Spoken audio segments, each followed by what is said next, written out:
So look at this narrow passage between the north of Morocco and the southern part of the Spanish region. It's called the Strait of Gibraltar. There are only 8 miles between the two continents, but for some reason, there's no bridge, despite people having been dreaming for centuries about connecting these two regions. There are places in the world where a bridge over water stretches for a much greater distance. For example, the Lake Pontchartrain Causeway near New Orleans, Louisiana, goes for 24 miles, which is 3 times the length of the hypothetical bridge between Africa and Europe. That's listed in the Guinness Book of World Records as the longest continuous bridge passing over water. It consists of 2 parallel bridges and connects the urban area of New Orleans with small settlements in the north of Lake Pontchartrain. 9,000 concrete piles hold more than 1,000 decks above the water. This large-scale structure was built in the middle of the 20th century. It only took 14 months from the start of construction to its completion. American engineers created a unique technology for attaching concrete piles to the base of the bridge, and this bridge is still functioning. So, what's the problem with building a shorter bridge to connect Africa and Europe? Let's first find out the value of the 8-mile bridge that could connect 2 continents and the reason why everyone is talking about it. In fact, the value of such a bridge would be enormous. Diamonds, oil, minerals. Africa is full of valuable materials, and Europe is happy to buy these things. This theoretical bridge could allow people to transport things for trade quickly and comfortably. But now, the exchange of goods between Africa and Europe is only possible thanks to airplanes and cargo ships, and airplanes are extremely expensive because of hefty fuel price tags. In addition, air travel is often delayed because of bad weather. There are long customs procedures and transportation from the airport to the destination. Ships can also be a problem. The narrow area of the Mediterranean Sea, where the 2 continents are closest to each other, is a dangerous place because of storms and strong currents. The transportation of your diamonds is highly dependent on weather conditions. The second advantage of such a bridge would be the creation of tens of thousands of jobs. People from Europe and Africa would build hotels, ports, parks, and even small towns for each other. The coastal parts of both continents would become a new economic center. And just imagine how much investment those places would attract. Europe and Africa would be much closer than ever before. You could drive from a small Spanish town to a safari park in northern Morocco, buy Moroccan tea, get some argan oil, and go home for the evening. Or you could take a high-speed train across the beautiful Mediterranean Sea. People would open hundreds of restaurants, amusement parks, shopping malls, and a museum next to this bridge. But, unfortunately, it's impossible to build such a bridge, at least at the moment. And here's why. The main problem is the Strait of Gibraltar itself, because of its strong currents and seismic activity. How can you start large-scale construction if, in a couple of days, an underwater earthquake can trigger giant waves and take all the ships underwater? Even if you build a bridge, rapid streams of water that constantly change direction can shake the entire structure and tear the connecting parts of the construction. The bridge over the Strait of Gibraltar must have a strong, sturdy system that will withstand seismic activity. Huge resources are required to create such a complex structure. Despite the dangerous passage between the 2 continents, it remains one of the busiest points in the world. It's the only place on the planet connecting the Mediterranean Sea and the Atlantic Ocean. About 300 ships pass through this area every day. Not only merchant ships, but also fishing vessels and tourist boats. There are not so many places in the world where you can watch whales coming out of the water. Not only people, but also marine creatures often visit this passage because of the peculiarities of the sea currents. But we'll talk about that later. Another problem is the depth of the strait. In simple words, any bridge over the water is built on long metal piles. Builders and engineers stick piles into the seabed and use them as a holding base for the whole construction. But installing such piles firmly enough is a difficult task because of the uneven seabed. The seabed has a unique geological landscape, irregularities, and different densities of the Earth's rock.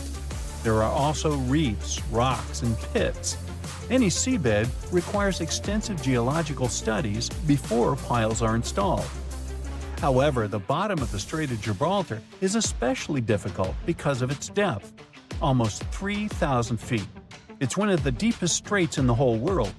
Just imagine, you'll need the height of 10 Statues of Liberty to reach the surface of the water from the bottom of the strait. What kind of pile should be used there to hold the entire bridge? Most likely, one pile will have to consist of several parts connected into one large metal rod. And don't forget about seismic activity. Let's say you've installed perfectly strong piles, but the next day an earthquake occurs and destroys the entire structure. And a strong current is carrying fortifications all over the Mediterranean Sea. The next problem is probably the most important one, because it concerns marine life. The Strait of Gibraltar has a high salt content. This natural element makes water heavier and makes it descend to the bottom of the deep Mediterranean basin. Then, this salt water pushes up cold water from the seabed into the Atlantic Ocean. These changes in water density, as well as fast currents, create sea vortices and turbulence. It's like a raging cauldron of cold water that raises a lot of nutrients to the surface. The hollows and hills of the Strait of Gibraltar are filled with different substances and sunlight, and this creates ideal conditions for the formation of phytoplankton. Whales, dolphins, and other marine creatures adore this delicacy. That's why you can see about 7 species of whales and dolphins in this place. What might happen to phytoplankton after the start of global construction? Carbon dioxide, crushed rock, tons of dust and ashes, falling building materials. All of this could significantly pollute the environment. Without phytoplankton, many fish would go extinct. Without fish, thousands of fishers wouldn't be able to get food and earn money. But even if the bridge was built, cars and trains would continue to pollute the air and water. This disruption of the delicate balance in this narrow strait can lead to larger-scale environmental disasters. Dolphins and whales may leave to look for food elsewhere, and thus take resources from other marine inhabitants. Like falling dominoes, one problem can follow another. And all this because of one bridge. In 2007, the Spanish Ministry of Environmental Protection introduced speed limits for all ships sailing through the strait in order to not disrupt the delicate balance of nature. At the beginning of the 20th century, a French engineer proposed a project of a bridge, but it was rejected because it was too complicated and costly. People also tried to develop a 23-mile-long tunnel, but this project also faced financial and technical difficulties. People are still dreaming of a bridge over the Strait of Gibraltar. Perhaps, in the future, when we develop cooler technologies, we'll be able to build this thing. Oh, by the way, there hasn't always been water between these two regions. In the distant past, the two continents were connected. The entire Mediterranean Sea is the remains of the Tethys Sea that existed before the era of dinosaurs. Then the African and Indian plates collided with the Eurasian one, and the Tethys Sea completely disappeared. In its place, a land bridge was formed that separated the Mediterranean Sea from the ocean. Without access to water, the sea dried up about 6 million years ago. But then, when the bridge came down, the water began to fill the dried-up pool. For tens of thousands of years, the narrow plate sank lower and lower, and the Mediterranean Sea eventually got its current water levels. There's a stretch of water that even the most experienced explorers fear. No matter what season you choose to cross it in, you risk meeting face-to-face with waves that can reach as tall as the Hollywood sign.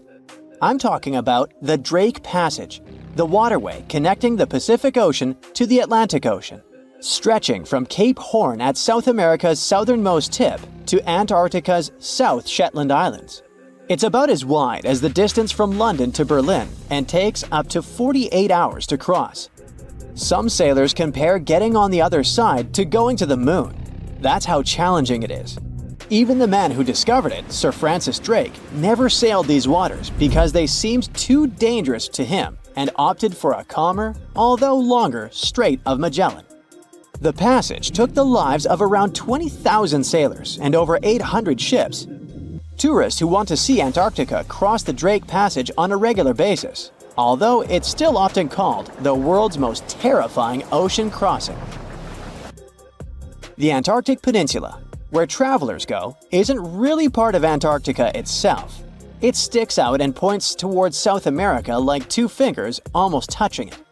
The water gets squeezed between these two land masses, making strong ocean currents. The passage is part of the Antarctic Circumpolar Current, the largest ocean current on Earth. The water rushes through the passage at a speed between 95 and 150 million cubic meters per second, which makes it rougher. And then there are winds that usually blow from west to east and are very strong between 40 and 60 degrees latitude. That's why those areas are called the Roaring Forties, Furious 50s, and Screaming 60s. Land slows down winds, which is why storms hitting Ireland and the UK get weaker as they move east. But Drake's latitude is the only place where winds can blow all around the Earth without being stopped by land, so they keep getting faster. These strong winds turn into huge waves that can hit ships really hard, normally around 13 to 16 feet tall. They're much higher than waves in the Atlantic. Drake Passage also has underwater mountains that you can't see. The huge current squeezes through this narrow passage and causes waves to crash against these mountains underwater. These internal waves create whirls that bring cold water up from the deep ocean. So it's not just rough on the surface, the water is wild all the way down. The first sailor managed to sail around Cape Horn and through the Drake Passage in 1616. It was a Dutch navigator, Willem Schouten, in 1616. But the most famous attempt to cross it was undertaken by Sir Ernest Henry Shackleton on his ship named Endurance. He and 27 of his men set off from South Georgia, aiming to reach Vassal Bay in Antarctica. But things didn't go as planned. On January 19, 1915, their ship got stuck in the ice. And by October, it began to sink. They camped on floating ice for 2 months before sailing lifeboats to a remote, icy place called Elephant Island. Shackleton and 5 men made a risky journey to South Georgia to get help. It took them 15 days to cross Drake Passage with hurricane winds. Finally, they arrived safely and organized a rescue for the rest of their crew. Scientists found the shipwreck of Endurance only in 2022, 10,000 feet below the water. In December of 2019, 6 fearless athletes decided to cross the Drake Passage by rowing a boat for the first time in history. It took them 12 days of non-stop rowing with a 90-minute rotation of rowers. They managed to do it, and it was probably the hardest possible way to cross the passage. The athletes mentioned it was cold, wet, and dirty, and the waves hit them like walls. The weather in the Drake Passage changes a lot, but ship captains can always see it coming and change their path. They will move the departure time to have a safety margin and not to get stuck in the middle of the passage in the worst possible conditions. Sometimes, the journey will be smooth and calm, and they call it Drake Lake. Other times, people on the ship will feel rough waves, which is called Drake Shake. Some experienced captains who often cross the passage say that the Drake Lake effect happens once in every 10 crossings. And they see the Drake Shake once or twice in every 10 journeys. A schooner or a kayak will probably not survive the journey among giant waves, but modest vessels and cruise ships have sturdy hulls and advanced stabilizing mechanisms. So, the journey isn't that dangerous anymore, but still, it's quite an adventure, especially if you're seasick. If you don't feel like risking it but want to travel from the Pacific Ocean to the Atlantic Ocean by water the fast way, the Panama Canal is waiting for you. People first started thinking about making a water path across Panama in the 16th century. Back then, a Spanish explorer found out that only a thin piece of land separated the two oceans. But it seemed impossible to build it because of the mountains and thick jungle, so the idea had to wait a couple of centuries. Finally, in 1880, France, led by the man who built the Suez Canal in Egypt, tried to make the canal. But the people who started the construction soon found out it was much harder than it looked on a map. The land in Panama was one of the toughest and most dangerous places to dig a big waterway. Workers had to literally move huge mountains in a jungle full of snakes, where it was really hot and rainy. During the wet season, heavy rain turned rivers into wild rapids and soaked the workers. Sometimes, they didn't see the sun for 2 weeks, and their clothes stayed wet all the time. Big rocks were falling, and tiny mosquitoes that carried malaria made people very sick. And then, an earthquake happened on top of everything. They were losing thousands of people. That's why France decided to abandon the project after 7 years. Then, the United States bought the French assets in the canal zone and finished it by 1914. It cost the US around $375 million. The 50-mile-long passage of water saves ships traveling between New York and San Francisco 7,872 miles. Around 14,000 ships use it every year and pay around $1.8 million in tolls. So it looks like it all paid off. Another challenging waterway in this part of the world is the Amazon River. It's around 4,300 miles long and flows through 3 countries with over 30 million people living in its basin. But there isn't a single bridge across it. The river has many marshes and soft soils, so engineers would need to build very long bridges and very deep foundations, which costs a lot of money. Building bridges over deep water is tough, but in other places in the world, engineers can use things like floating platforms to help. The river's path and water levels change a lot during the year. During the dry season from June to November, the river is usually 2 to 6 miles wide. But in the wet season from December to April, the river can become as wide as 30 miles. And the water level can rise by 50 feet. That's why they can't build floating bridges or pontoons. The riverbanks are made of soft dirt that moves and erodes with the seasons, and it makes things even harder. It would have to be an absolutely unique project to overcome all these challenges.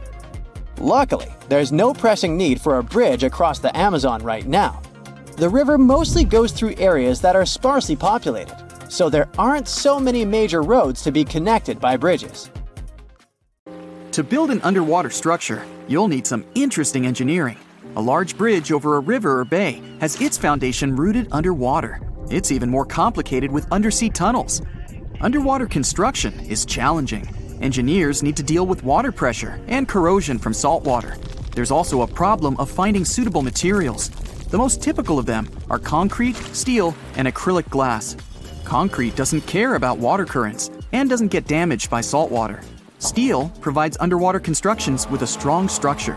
And acrylic glass is tough, long-lasting, and resistant to sunlight. It's also transparent. That's why it's often used to make windows in underwater buildings. Anyway, when the water is shallow, it's not that hard to build something there. Constructors create a temporary foundation. Then, on top of it, they build several piers supporting the upper structure. But if the waters are deep, engineers have to use other methods. Depending on which one they choose, water is either extracted or diverted during the construction process. One such method involves using a set of large driven piles. Those are long, thin columns made mostly of steel, but their interior is partially hollow. With the help of a huge hammer, they get driven into the waterbed, like nails are driven into a piece of wood. After that, these steel columns get filled with concrete through a special tube.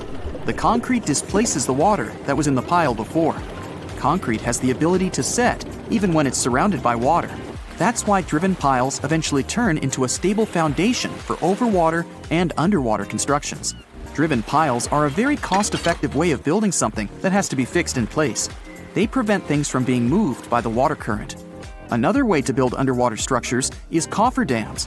They are built temporarily and allow workers to create a dry space for the construction. The water gets pumped out of this enclosure, and the cofferdam works like a dam. A completed cofferdam looks like a massive pit with high walls surrounded by water.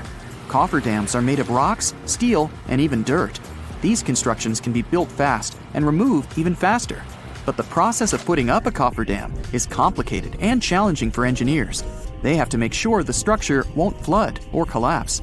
The simplest way to build a cofferdam is to pile up loads of dirt. But in this case, workers usually have to somehow make the construction stronger. It helps to protect it from the damage caused by water.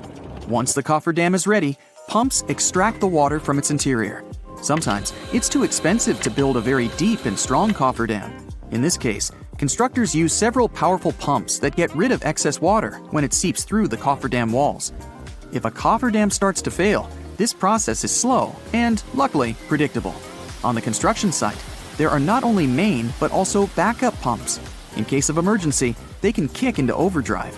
Then, the water is kept out for the time the personnel needs to evacuate. Cofferdams are most often used during the construction of dams and bridges. But when a large ship, like a modern cruise liner, needs to be repaired, engineers use cofferdams too. Such vessels are too massive to be hauled ashore, and a cofferdam makes a perfect dry lock. The ship gets isolated from the water, and mechanics can repair it wherever it sits. Also, when a cruise ship needs to be expanded, engineers construct a cofferdam around it. Then they pump out all the water from the inside, creating a dry working place. The ship gets cut into two parts, and the process of its lengthening begins. There are several main types of cofferdams: braced, cellular, rock-filled, or earthen. For each of them, engineers need to figure out the best depth at which the wall should be put into the ground. It depends on the type of soil and the water reservoir itself. Braced cofferdams are mostly used during shallow water construction. Such a structure is actually a wall of sheet piles. Those are parts with interlocking edges. Usually, they're made of steel, but the material can also be reinforced concrete or timber. Sheet piles create something like a box around the needed area. Cellular cofferdams are also made of sheet piles, but in this case, the piles have a special shape. After being connected, they form cells that get filled with soil or clay. The cells, in turn, create a watertight wall. Thanks to its structure, it's exceptionally stable. Rock-filled cofferdams are used when there's a lot of rock at the construction site. They're built over the soil. This prevents the water from seeping into the cofferdam, and the rocks serve as reinforcement. Earthen cofferdams are built in areas where the water is less than 10 feet deep. They're created from the materials that are at hand: clay, sand, and even soil. There are also single-walled and double-walled cofferdams. The first type is used when the area of the construction isn't large and the depth is more than 20 feet. Such cofferdams are typically necessary for building bridges. Timber or wooden sheets are put into the sea or riverbed. After that, iron or steel sheets are added on the inside. On both sides of the wall, workers place half-filled bags of sand. Finally, the water gets pumped out and the cofferdam is ready for use. The double-walled cofferdam is used for large construction areas and when the water is very deep. Such construction sites need more powerful supports. This stronger cofferdam has two walls, which provides it with extra stability. Two piles get pushed into the waterbed with some space in between. The deeper it is, the bigger the space between the walls. Then they get attached to each other. After that, this space gets filled with soil. Cofferdams aren't cheap. This means that if one is used for a project, there are no other available options. For example, it's the best way to construct permanent dams. When the Hoover Dam was built, several cofferdams were put up to divert the water from the Colorado River. As soon as the project is finished, the water is pumped back into the cofferdam, and its walls, whatever they are, get removed. One more way of underwater construction is caissons. They're watertight structures that are put into the water. Even open, they remain dry inside. Workers can keep digging down until they reach some solid surface. That's where the caisson will be placed upon. What's so different about caissons is that they eventually become parts of the foundation for, let's say, a bridge or a dam. And even though you might not think of a bridge or a dam as an underwater construction, most of their crucial elements are underwater. For example, a large bridge wouldn't be able to hold its weight without massive supporting towers, and they stand in the water. There are several types of caissons: open, pneumatic, and box. Open caissons have no bottom. They're actually just vertical walls that allow builders to dig at the bottom of them. Pneumatic caissons keep the water from seeping through by using compressed air. This helps to maintain equal pressure inside and outside the construction. When workers dig out some materials, these get sent up through a special muck tube. When the caisson reaches the bedrock, workers fill it with concrete. Unlike others, a box caisson has a floor, and workers lower it onto a foundation that is constructed in advance. During the construction of the Brooklyn Bridge, engineers used two massive caissons. Thanks to them, They reached the bedrock and created the foundation for the towers of the bridge. And then there's also offsite construction. That's when things are not only built, but also assembled away from the site. In this case, engineers often use modular construction. That's when factory-produced building units are delivered to the site. There, they get assembled, like a giant Lego set. Structures are then usually floated to the site on huge barges, or they get towed there. After that, they're lowered in place. Some sink under their own weight. Others can only reach the seafloor after getting loaded with additional weights. This method of construction is rather expensive, and still, it's much more cost-effective than building right underwater.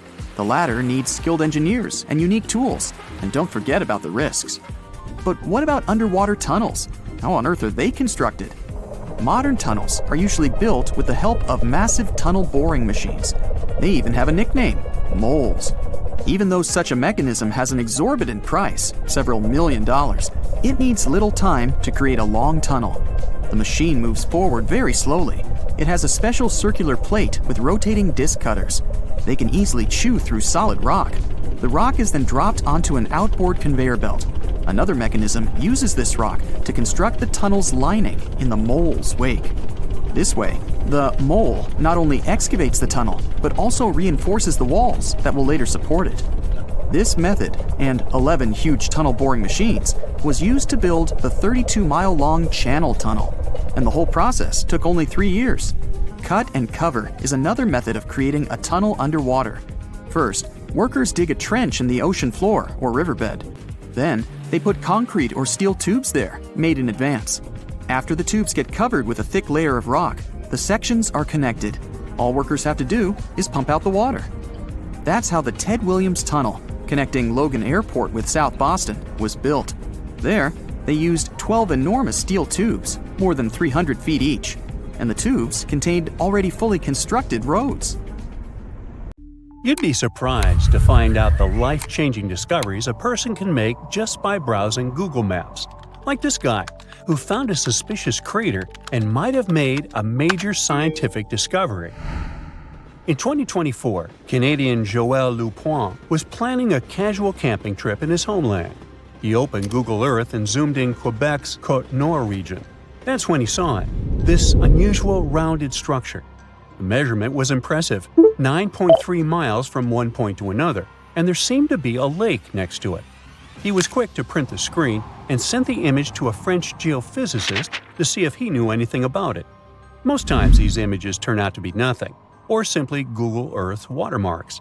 But he was surprised when he opened his email and saw the scientist's reply. The geophysicist said that, judging by the looks of the topography, Lapointe could have discovered a meteor impact area. Now, impact areas are really hard to identify. Since they've been around for millions of years, most of their shapes have been heavily changed by erosion. Scientists call these areas impact structures. They're usually circular or crater-like and are made up of deformed bedrock. It happens when a meteor falls into the surface of the Earth. Here's the thing. Since the crater has huge walls around it, these areas are usually mistaken for mountain ranges. That's what left the Canadian explorer confused. But the French geophysicist that analyzed the case gave him hope. That weird formation in Quebec had been classified as a type of volcanic formation. After Lapointe brought this subject back to the agenda, scientists had to dig a little deeper to find the truth. Until this recent discovery, scientists thought the area looked like that due to some volcanic formation. This is actually normal, since other things such as volcanism and sinkholes can be mistaken for impact craters. To verify, they asked for some samples of the site. This is a more reliable way to fact-check whether a meteor landed there or not.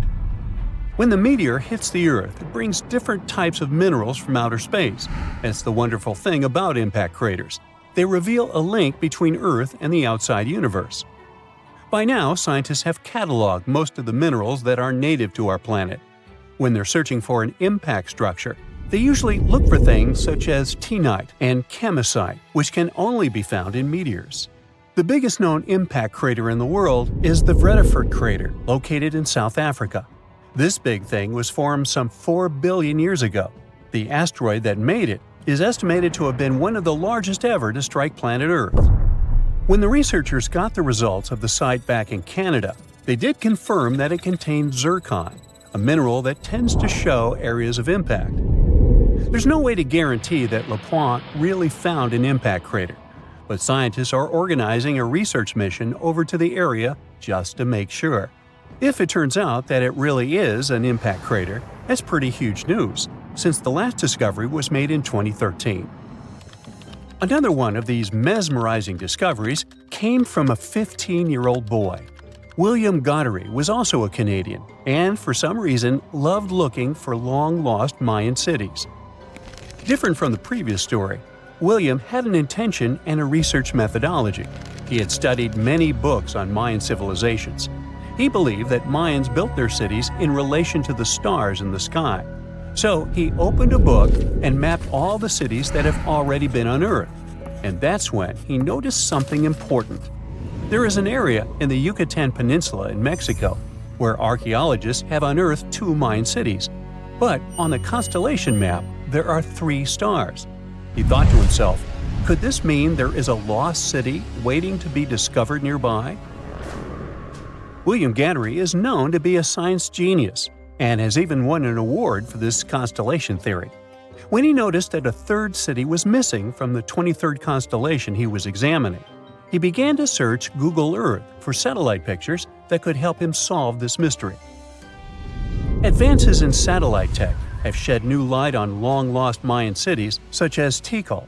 Located in the heart of the Guatemalan jungle, Tikal is believed to have been the capital of the ancient Mayan Empire. He had hopes, so he reached out to a friend inside the Canadian Space Agency to verify what he had found.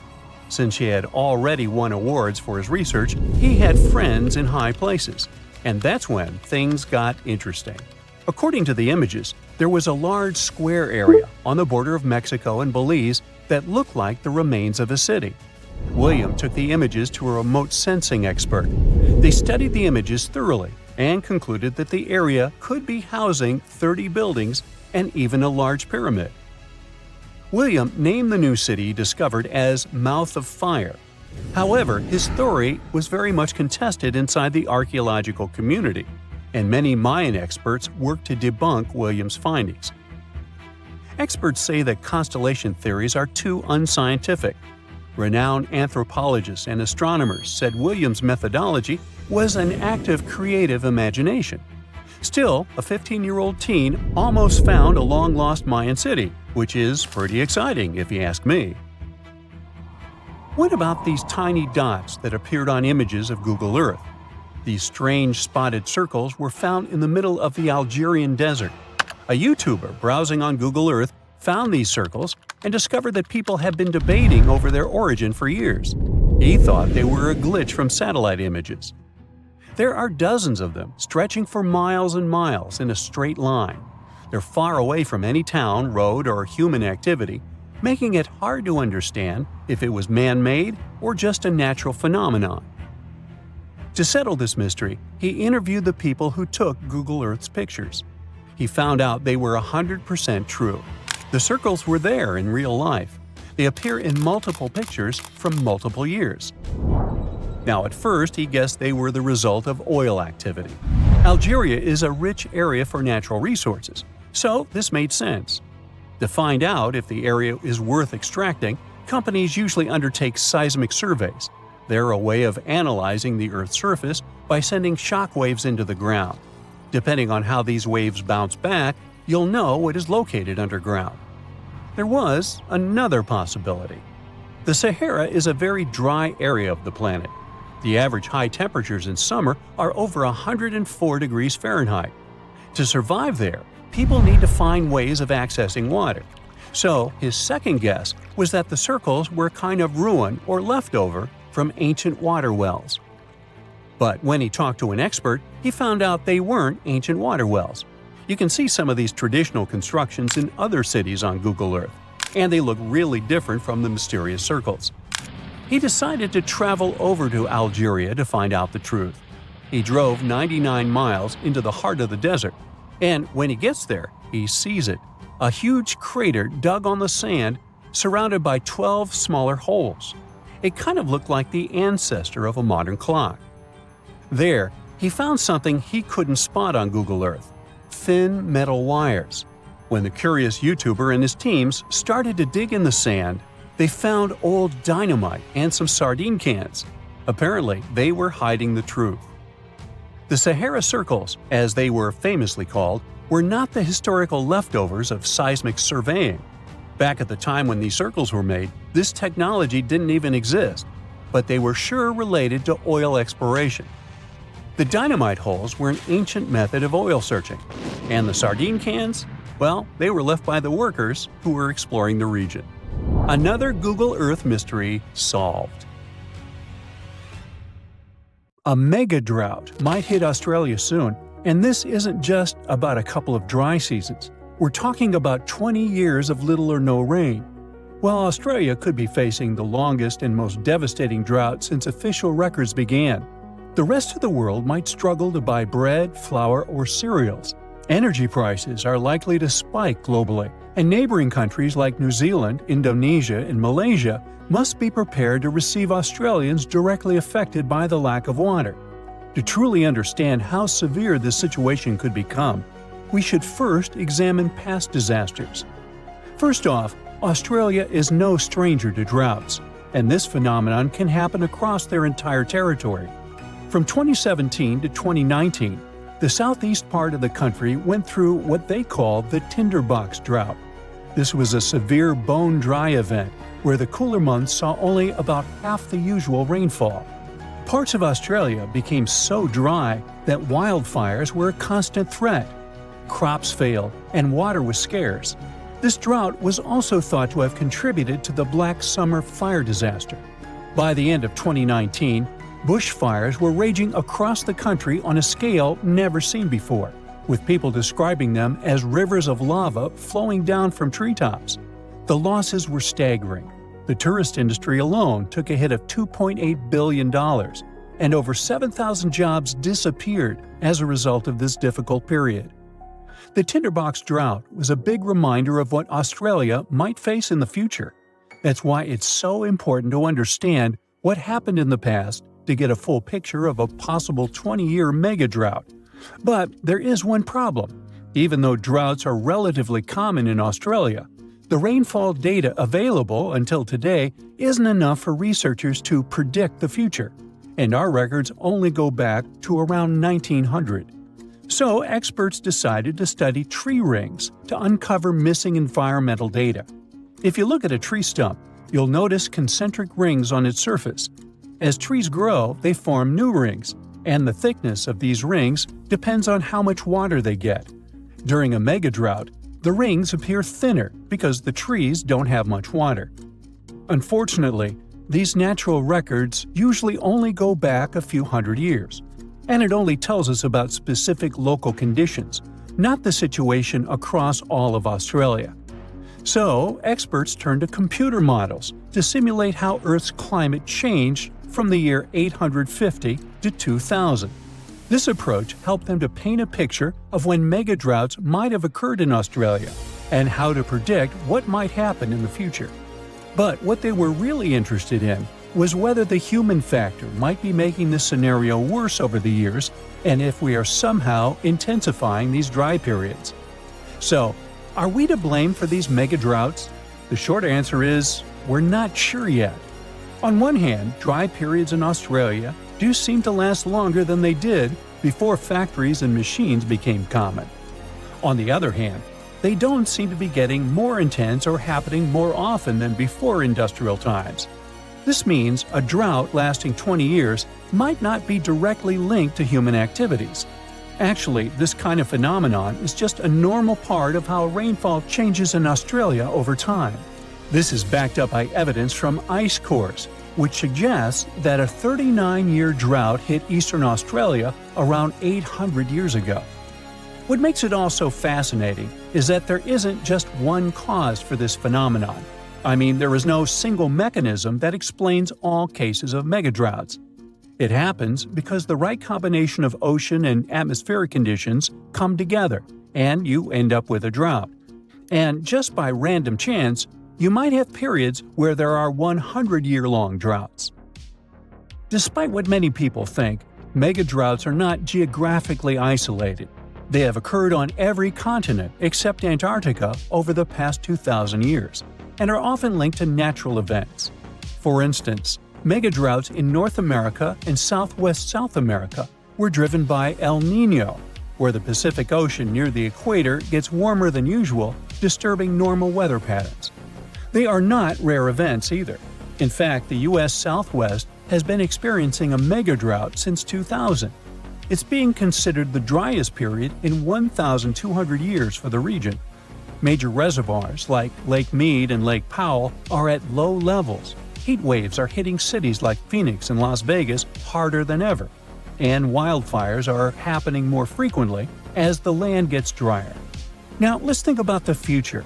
Even though we have a very recent and concrete example from the U.S., research can't exactly predict how a 20-year megadrought would play out in Australia. Usually, such events show up mainly as reduced rainfall and snowfall. But in most areas, the increase in drought risk will be caused by a warmer, more arid atmosphere. So the ground will probably look parched and cracked, rivers and lakes will likely shrink, and the sky will be relentlessly clear and blue, with barely a cloud in sight. Farmers might struggle to grow crops, making grocery prices rise worldwide. Things like bread, flour, and cereals may become scarcer, as Australia supplies about 13% of global wheat exports. Coal mines might be affected, as they depend on water for extraction, washing, and processing. That might drive up power costs for industries around the world, which could be passed on to consumers, impacting global growth and inflation. As cities might face water shortages, Australians will likely find new ways to conserve every drop or maybe move to New Zealand or Southeast Asia. Now, you're probably thinking, when is this big event going to happen? Honestly, it's really hard to predict exactly. Megadroughts can happen every 150 to 1,000 years, but experts think Australia should be ready for one to happen in the next 10 years or so. And this possibly should be taken seriously.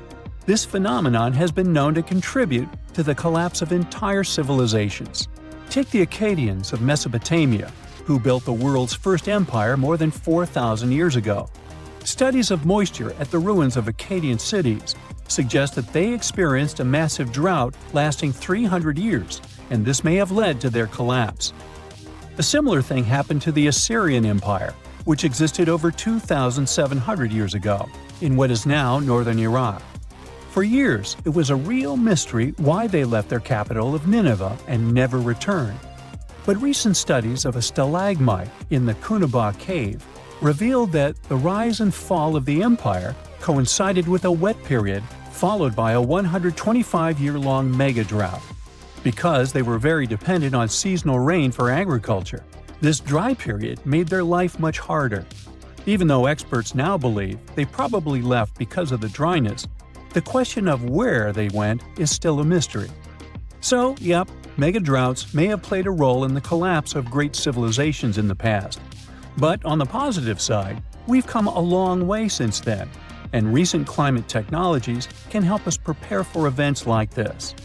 Now that we know a 20-year megadrought is very much possible and might happen soon, Australia has some time to get ready for it. Developing strong water management plans to mitigate the severe impacts of a megadrought is more than necessary, and it's also important to create community support networks to provide emotional and financial support to people, particularly farmers, who are more affected directly by this event. If initiatives like these emerge in the coming years, those 20 years of drought could be less intense than most people might expect. There's a mysterious island that appears and disappears like magic. Just like Schrodinger's cat, this Schrodinger's island exists and doesn't exist at the same time. Officially, it's called Sandy Island, and it once appeared in maps, but it was never there in real life. Australian scientists decided to solve the mystery once and for all by embarking on an adventure to find this elusive archipelago.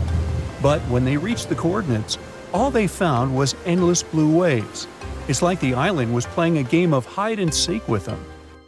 This story goes back to 1876. A whaling ship was crossing the area and reported an island. Whoever saw it said it was over 15 miles long north to south and around 3 miles wide, about the size of Manhattan, so not so tiny at all. But every time researchers went to visit the area, they found nothing. So in 1974, an official mission from New Caledonia declared that Sandy Island was simply not a thing and excluded it from all maps. People went on with their lives until they noticed that the island was appearing on Google Earth as a black blob. In 2012, another Australian expedition went out to check out the area to get some explanations. They had to write a eulogy for the long-lost island and explain what could have created this mess. For starters, mapping technology wasn't at its peak back in the 1900s. It was easy to get the coordinates wrong. Then there was the fact that the area is big on volcanic activities. It's likely that volcanic lava cooled down and created a raft of some kind. Let's say that the whaling ship went by, saw the volcanic raft, and thought it was land from a distance. But hey, it's just a guess. Humans have ventured far and wide across the globe, and it may have seemed at some point that we discovered each and every nook of our planet. But when Mount Lico popped up on Google Earth, scientists were overcome with excitement. This hidden gem in northern Mozambique is no ordinary rainforest. It's nestled inside a volcano. Determined to confirm the existence of this mysterious forest, experts assembled a team of top-notch scientists and specialists from around the world. The journey to Mount Lico was no walk in the park, with a daunting vertical rock climb standing between them and the forest. But after 6 years of planning and preparation, they were ready for the challenge. Once they got there, they saw it was even better than they imagined. The place was like a perfectly tended garden. The forest sounded unique and different from other rainforests.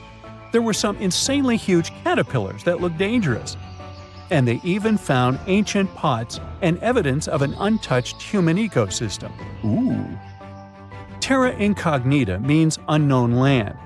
And one of the largest unknown territories being uncovered today is the land beneath Antarctica's ice sheets.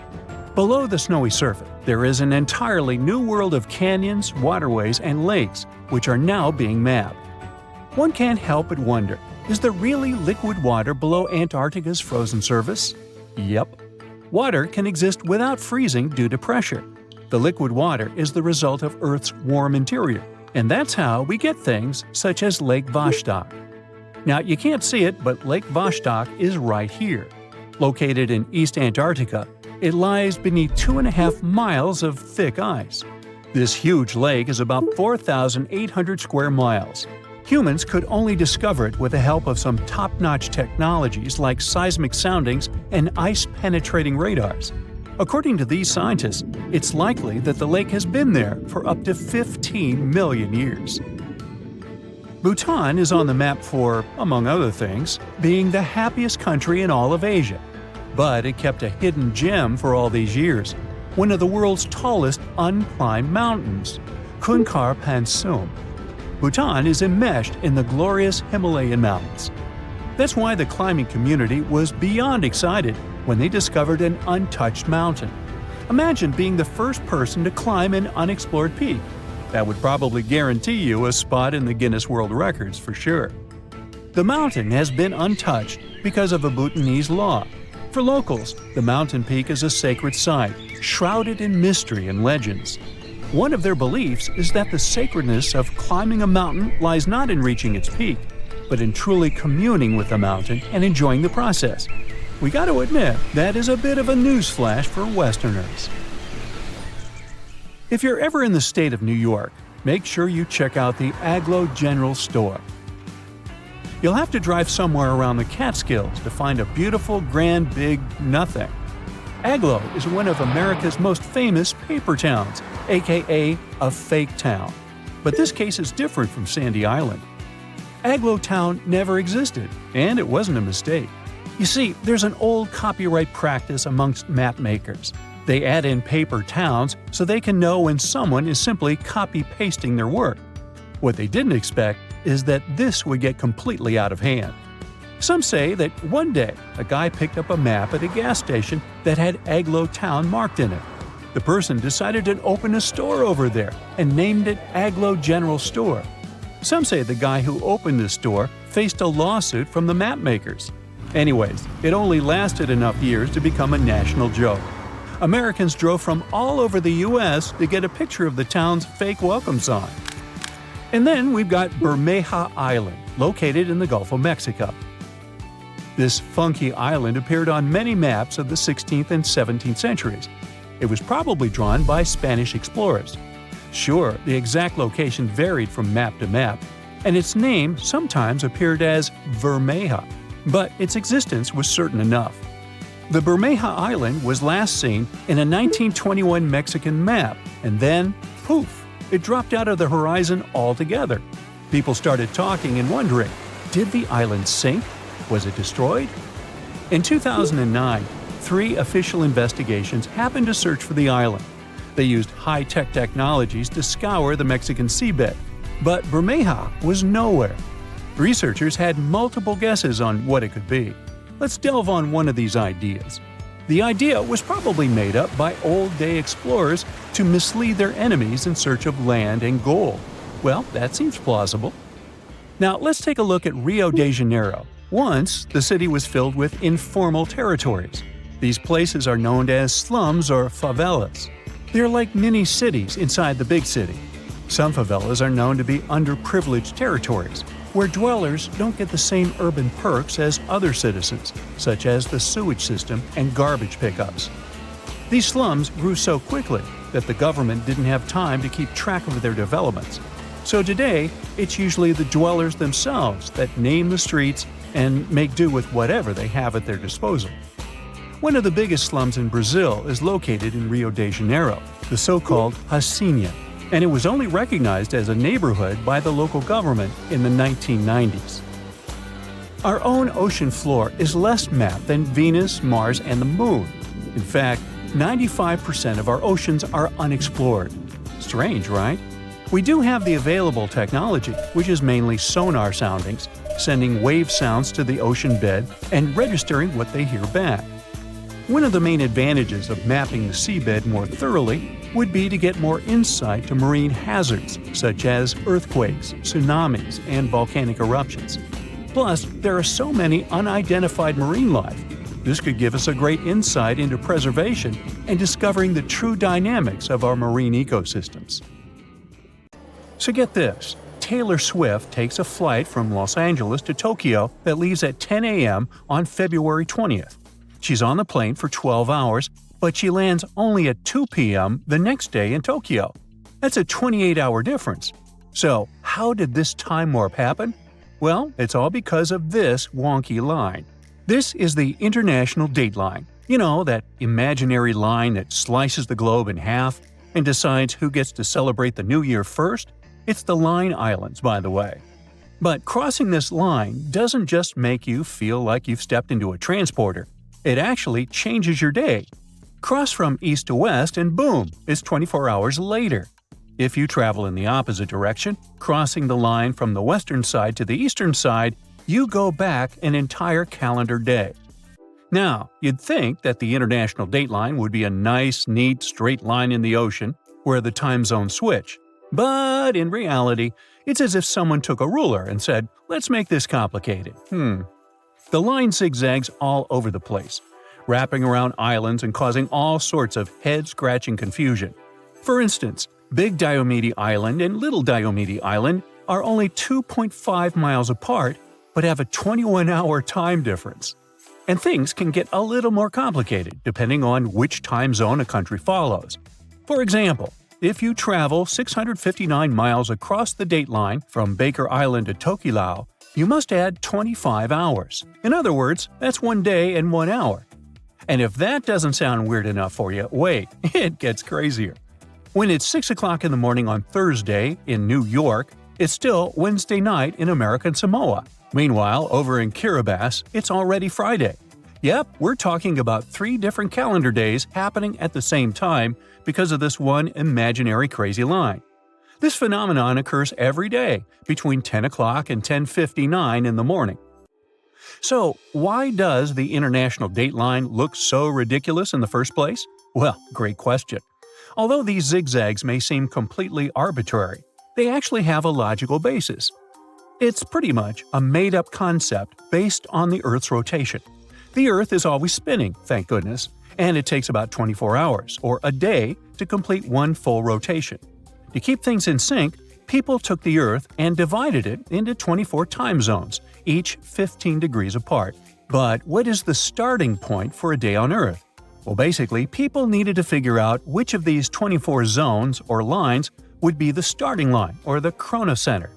They needed a reference point, a line where they could begin adding or subtracting time as you move east or west. That line is what we now call the prime meridian. But here's the catch. Deciding where to put this starting line, the prime meridian, is totally arbitrary. The idea of establishing a line where days begin and end goes all the way back to at least the 1300s. Back then, map makers were doing their own thing, picking their own east-west dividing lines called meridians, which, by the way, is just a fancy Latin word for midday. Without a universal standard for when a day officially started or ended, sailors on long voyages just had to wing it, figuring out how to handle the time they were gaining or losing along the way. So, in 1884, people decided to organize this whole mess.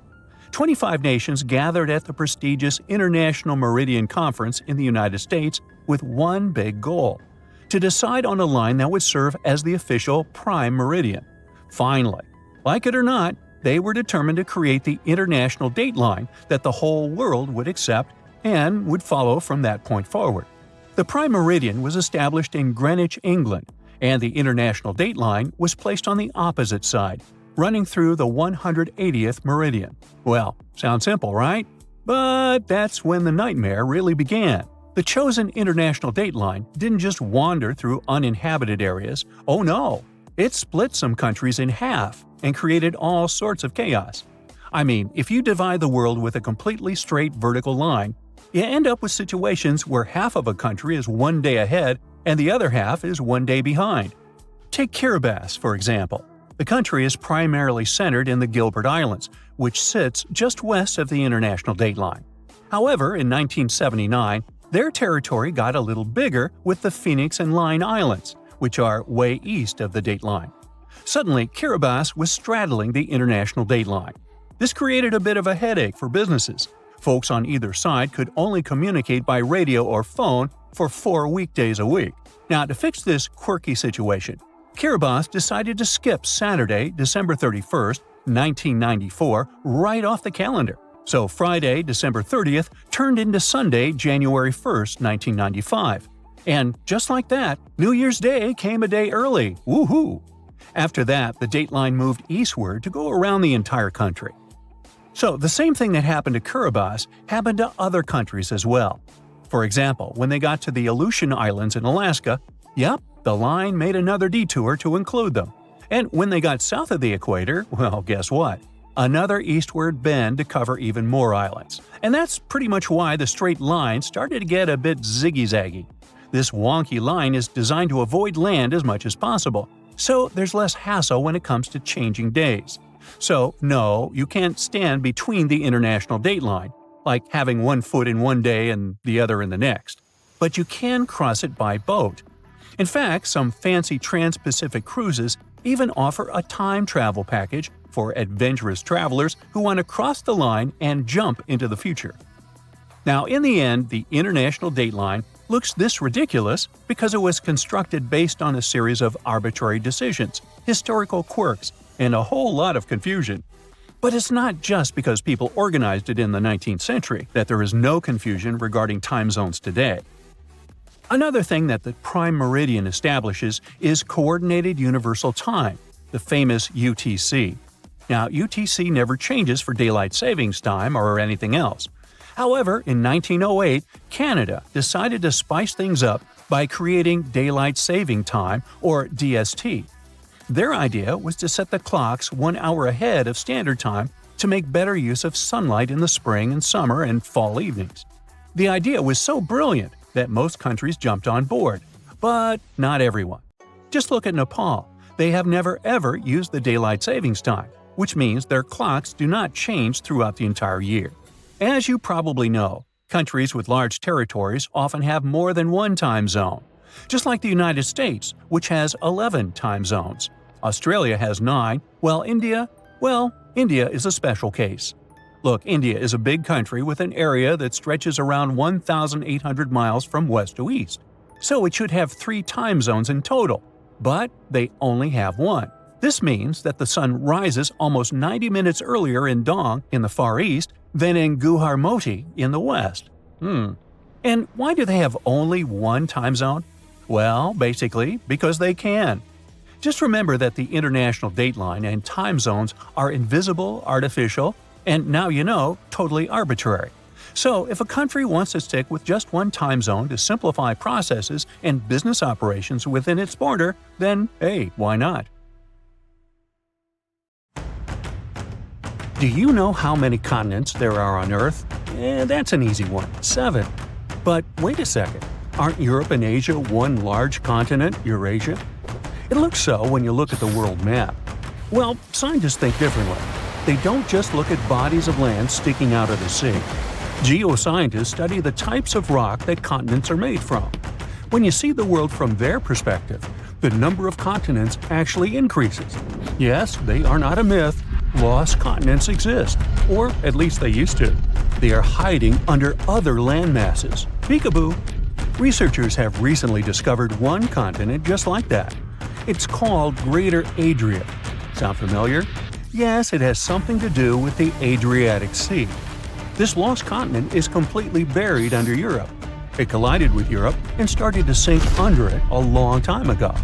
Today, it lies beneath Italy, Greece, and the Baltics. Its size and even shape match that of Greenland, the world's largest island. But how did geoscientists find Greater Adria? It's no longer visible, but it left some clues. Parts of it were embedded in the Alps. Other chunks were incorporated into present-day Italy and Croatia, on the other side of the Adriatic Sea. Limestone rocks from the former continent started to change once they were under the European landmass. Tremendous heat and pressure spread over tens of millions of years changed their structure. Out goes the limestone, in comes the marble. All the Greek and Roman temples you admired on your summer vacation were constructed using this marble. It was sort of a going-away gift from a long-lost continent. Greater Adria camouflaged itself well for thousands of years, but other lost continents were hiding in plain sight. Have you heard of Earth's 8th continent, Zeelandia? Probably not, because it sits under the surface of the Pacific Ocean. 95% of Zeelandia is now underwater. Can you guess where exactly? Its name is a good hint, under New Zealand. If you open Google Maps, you can see its outline. Look for a lighter shade of blue in the ocean. It should stretch from New Caledonia to New Zealand. This bump in the ocean floor used to be above sea level. It was about 2/3 of Australia and more than twice the landmass of Greater Adria in size. We can spot Zeelandia today because it hasn't sunk too low, and that's the best way to discover other lost continents. Imagine the Earth without the oceans. The bottom of the sea isn't flat. There are mountains and trenches. You could put Mount Everest in the deepest of them, and there would still be 7,000 feet between it and sea level. This trench got so deep because of a geological process called subduction. The Pacific Plate got under the Philippine Plate. Earth's crust is made out of those plates that float in a sea of molten rock. Then they bump into each other, one goes down while the other one rises. That's how Greater Adria ended up under the European continent. Our planet is constantly on the go. We don't notice this process because it happens deep beneath our feet. 120 million years ago, Australia and Antarctica were a single piece of land. Yep, the coldest and one of the hottest places on Earth were once the same territory. Antarctica said goodbye to Australia, but it didn't leave empty-handed. Today, there is an oceanic plateau in the Indian Ocean. The word plateau comes from French, and it means elevated flatland. And the name of this land sounds like the title of a Hollywood movie, Broken Ridge. Long ago, it was connected to another lost continent. Scientists believe that it made a land bridge between India and Antarctica. What was this land like? The answer possibly lies in a tiny archipelago in the southern Indian Ocean. These islands are all that is left of an ancient landmass. They have a cold climate. The islands feature glaciers because they're so close to Antarctica. But in the past, the climate must have been temperate with plenty of rainfall. The animals and plants would have been similar to those that we find in tropical regions today. The Lost Continent's landscape probably resembled that of New Zealand. Now, while we're in the area, can you guess which continent the island state of Madagascar once belonged to? If you guessed Africa, sorry, you were wrong. Hey, don't feel bad. Look up and to the right of the map. The correct answer is India. Some 120 million years ago, I wasn't around then, India separated from the African continent and went northeast. Madagascar wasn't quick enough and ended up as an island off the southeast coast of Africa. But there is evidence of an even greater landmass, the lost continent of Mauritius. Scientists found traces of the ancient landmass under the island of Mauritius. Today, it's a tourist hotspot, but millions of years ago, it was a real hotspot, volcanoes and all. That's how scientists were able to retrace the steps of Mauritius. They found a mineral that exists in rocks which lava spews out after an eruption. The long-lost land once covered the area from Mauritius to the west coast of India. Imagine if that land existed today. It would form a great mix of Indian and African cultures. The local dishes would definitely be spicy. Now, speaking of spicy, have you had Indonesian food recently? Just 50,000 years ago, Southeast Asia looked much different. There was no Sumatra, Borneo, Java, or even Australia. Just Sunda and Saul, two continental masses that were divided by a deep water trench. You had the extension of mainland Southeast Asia on one side and the Greater Australia on the other. Back then, Bali stood at the southernmost tip of Asia. Biologists were among the first scientists to notice the split. Species developed differently on Sunda and Sahul. That's why Australia has unique animals, such as the kangaroo, wombat, and platypus. And did you know that a giant kangaroo once roamed the island of New Guinea? That's because, up until the end of the last age, there was a land bridge to Australia. Today, the two islands are separated by the Torres Strait, but it's quite shallow, less than 65 feet. It's a reminder that this was once a single landmass called Saul. Another ocean strait that isn't too deep separates Asia from North America. The Bering Strait sits today in the place of Beringia. This ancient landmass wasn't that big. It stretched 1,000 miles from north to south. That's just a third of the driving distance from Los Angeles to New York. Beringia was important for another reason. During the Ice Ages, it connected the whole world. Water levels were 300 feet lower than they are today.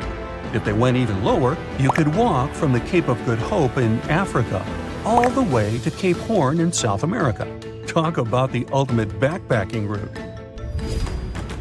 Today, you can hop on an airplane and fly to pretty much any place on the globe. The world has never seemed smaller, has it?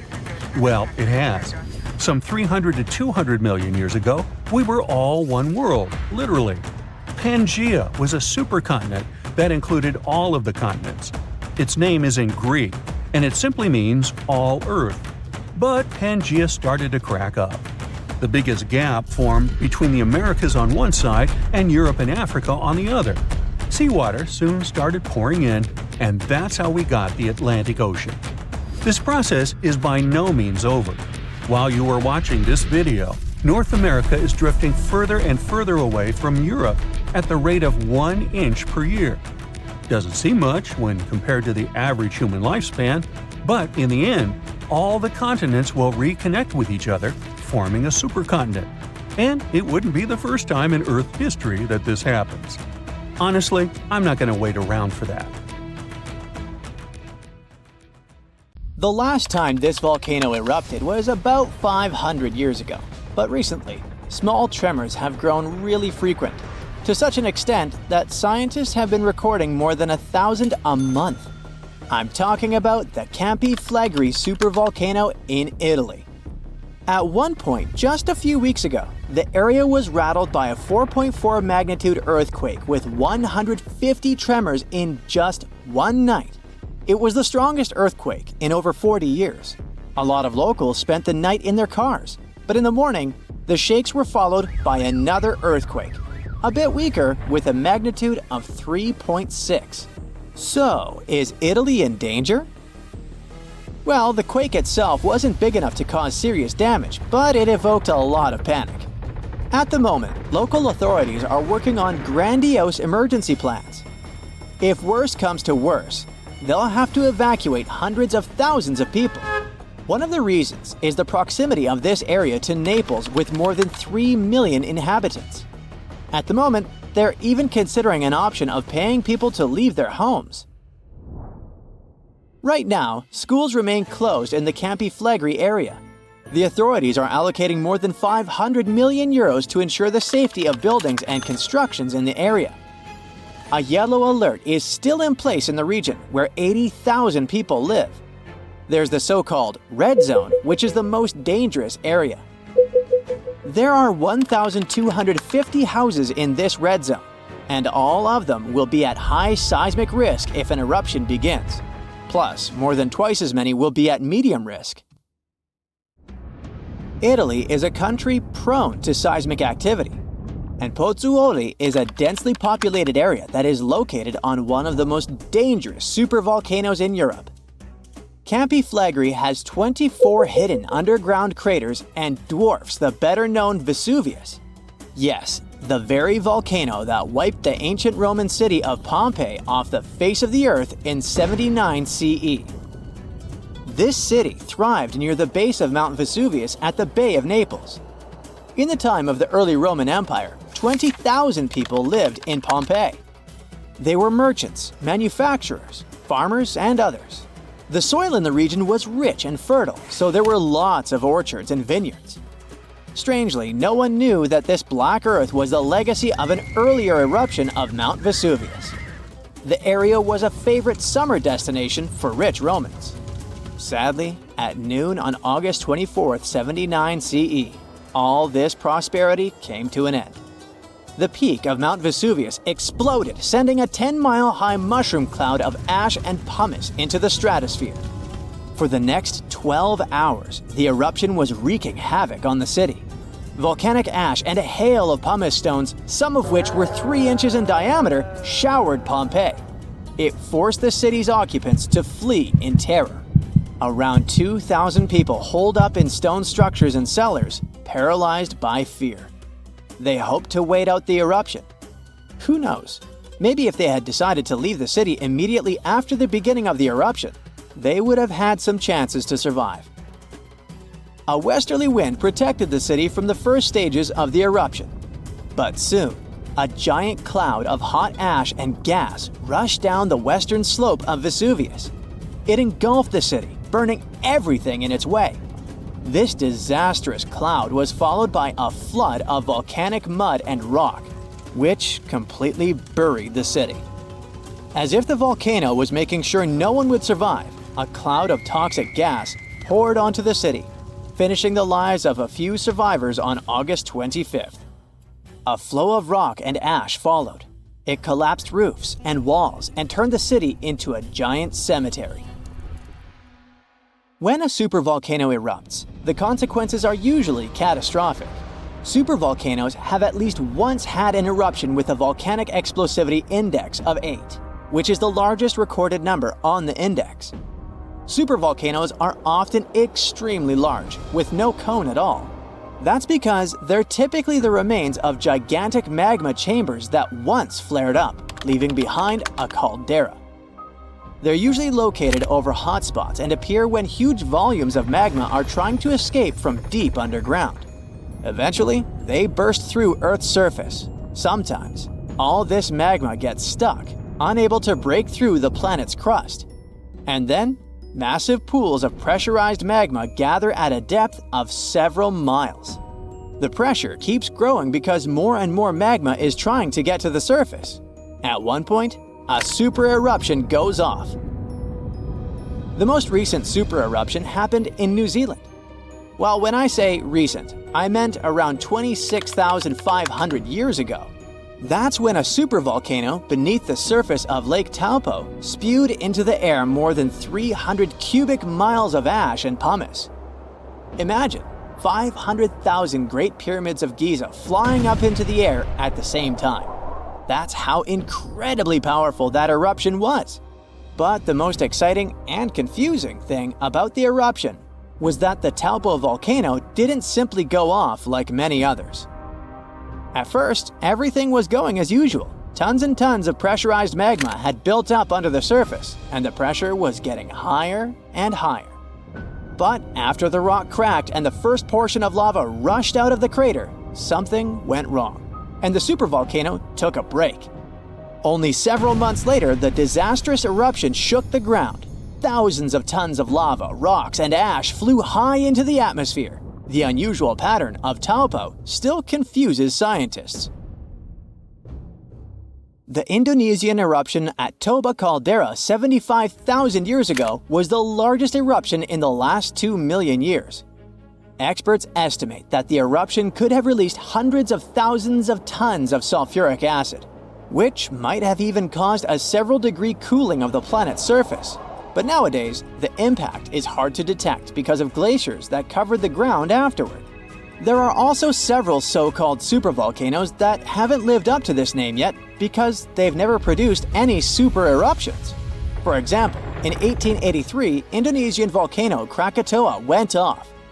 The power of the eruption tore the volcano's walls open, and cold seawater rushed into its molten insides. The difference in temperatures made the volcano blow up with a deafening boom. It was clearly heard 3,000 miles away in Australia. It earned the blast the title of the loudest sound in history. But even though the consequences of this event were truly catastrophic, it still turned out not powerful enough to be called a super eruption. It only had a volcanic explosivity index of 6. Then, there's also Mauna Loa. It's a shield volcano, which means it won't produce explosive eruptions, but its sheer size makes this monster of a volcano extremely dangerous. At the moment, the volcano seems to be at peace with its surroundings. Research equipment doesn't show any signs of activity on Mauna Loa, but if Mauna Loa did suddenly erupt, lava flows could reach the ocean and the most populated and touristy places like Captain Cook very fast, in a matter of hours. The last time the volcano erupted, lava got as far as the outskirts of Hilo on the other side of the island. That's where the University of Hawaii is located. Luckily, people had a few weeks' warning to get ready for the disaster. Over its recorded history, Mauna Loa has been erupting pretty regularly, almost every 6 years. On the bright side, big island volcanoes including Mauna Loa aren't really very volatile. That's because they're shield volcanoes. These volcanoes got such a name because they aren't really very high and resemble a warrior's shield placed flat on the ground. Shield volcanoes are formed by very fluid lava. It travels way farther and forms much thinner flows than the lava erupted from a stratovolcano, which is conically shaped and tall, like the infamous Krakatoa in Indonesia. So, if Mauna Loa erupts, there probably won't be ash clouds or tons of debris. The most dangerous thing will be lava. Since Mauna Loa is a shield volcano, its lava is extremely fluid and voluminous, which allows it to flow far and fast. Strange explosions in vibrant blue colors are popping up around the universe and keeping astronomers intrigued. This rare and incredibly powerful event has a fancy name: luminous fast blue optical transient. This phenomenon doesn't behave like anything else we know of, and things got even stranger when the most recent one happened in a spot it shouldn't have. To really understand what happened last year, we need to go back a bit. This type of strange explosion was spotted first in June 2018. The blue blast happened about 200 million light-years from Earth and got the nickname the Cow. No, this happening didn't resemble a cow at all, but it did have an unusual format. Back then, this blast was the most asymmetrical explosion ever seen by astronomers. It burst into space in a flattened pancake-like shape, not in a typical sphere as they would expect. This phenomenon was similar to a supernova, which is the most common type of cosmic explosion that happens when a star exhausts its nuclear fuel and collapses under its own gravity. However, scientists also noted three crucial differences. Number one, this phenomenon is more powerful than a typical supernova. When it happens, the blue burst emits more energy than an entire galaxy of hundreds of billions of stars like the Sun. Number two, it's much faster. The explosion reaches its peak brightness and fades away within a matter of days, while a supernova can take weeks or even months to completely dissipate. Then the last difference, these blue bursts can also be much brighter. These mysterious objects are considered the brightest known optical phenomenon in the universe. But unlike a regular supernova, it's believed that there are no radioactive elements to power this brightness. So that means the power must come from somewhere else. The question is, from where? This is just one of the mysteries that the scientists are trying to figure out. There have been some heavy investigations since the event was first observed, and 15 telescopes around the world are constantly looking for it. Since 2018, these extreme explosions have been spotted about once a year. So while they're rare, they're not incredibly uncommon. There are several possible explanations for the existence of these fast optical transients. Perhaps the most acceptable one is that it is a stellar corpse. I mean, what is left behind when a star calls it quits. So we're looking at two prime suspects here. They could be a neutron star or a black hole, producing emissions close to the speed of light. The theory goes like this. There is a massive star much larger than those that produce regular supernovas. Then it starts to collapse. Such an event would certainly be expected to leave a black hole behind. Let's say this massive star isn't ready to leave the universe in a quiet way. Instead, it creates a swirling disk around the black hole composed of gas, dust, and other matter, like it matters. This disk, called the accretion disk, can shoot out streams of material at incredibly high speeds, almost like powerful cosmic jets. And that could be exactly what we see as those sudden bursts of light. Again, it's just a theory. What exactly sets off these blasts remains a mystery, and much more observation and analysis are needed. Experts believe that explaining such an oddity is a scientific gold mine. After all, we're talking about a stellar corpse that isn't just sitting there, it's actually quite active. Now, since this event was first spotted, all similar occurrences that our telescopes have captured happen in the same place. I mean, the explosions always occurred in the spiral arms of different galaxies. But last year, things changed.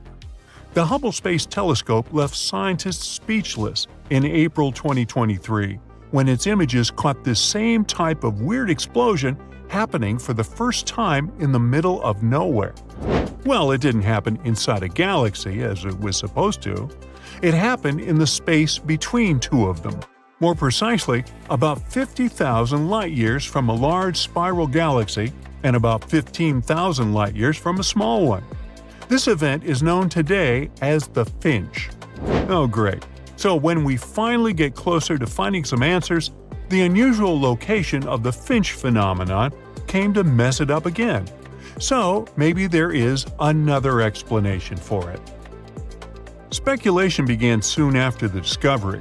One idea is that it could have been a collision between two neutron stars traveling far outside their host galaxies. These two could have been spiraling toward each other for billions of years, and when they collided, they produced a flare over 100 times brighter than a normal supernova. For this hypothesis to be correct, one of these neutron stars would have to be highly magnetized, amplifying the explosion. Another possibility is that the explosion was a star being torn apart by a black hole with a mass between 100 and 1,000 times that of the Sun. Although we still have lots of questions, one thing is for sure. The Finch is a luminous, fast black optical transient. Except for the weird location where it happened, it has all the other characteristics to be classified as one. It's super bright, like me, and super fast, and its origin is super hard to explain. Plus, the data from the Gemini South Telescope the Chandra X-ray telescope, and the Very Large Array radio telescope have confirmed it. Adding this latest information only makes it harder and harder for researchers to finally find some kind of pattern in this whole event. The Finch isn't the only peculiar event in this category. Let's head back to the year before, to 2022. A blue explosion was spotted in September, and it got the nickname of Tasmanian Devil. Just like the previous ones, this blue burst came up and disappeared very quickly. Then, something mysterious happened. Exactly 100 days later, observers who were still tracking the phenomenon got an early Christmas gift. They observed another flare-up, and it was as bright and fascinating as the original one. Wait, so we're talking about two similar and strange explosions that happened at the same spot and close in time? Well, this was a first. Quickly, 13 telescopes around the globe all had eyes turned toward the Tasmanian Devil event, including one equipped with a high-speed camera. Over the course of 120 days, they managed to capture another 14 irregular light pulses. This was certainly amazing because it proved that instead of showing up once and fading away as expected, the Tasmanian Devil continued to explode with supernova-like energies again and again and again. Can you imagine such power? This scenario still intrigues the scientific community because it pushes the limits of physics, not only because such extreme energy production, but also because of the short duration bursts. By the way, its flares last from 10 minutes to about 4 hours. Believe me, on the scale of the universe, that's considered super quick. This was the only time that an extended season of this event was observed. However, after some thought, the scientific community split their opinions about it. On one hand, the Tasmanian Devil could have been an utterly unique and one-of-a-kind event. On the other hand, maybe it was just the first time that our telescopes caught it from a more face-on angle. To further understand what's happening, scientists still need to observe larger samples of the phenomenon. All hopes are in the upcoming Vera C. Rubin Observatory, which is currently being constructed in Chile. It will have a 27.5-foot wide telescope, coupled with the world's largest digital camera ever fabricated for this purpose. According to NASA, this technology might finally give us some answers about these blue explosions. We can expect some exciting times ahead, as this could be the start of a new chapter in our understanding of stellar evolution.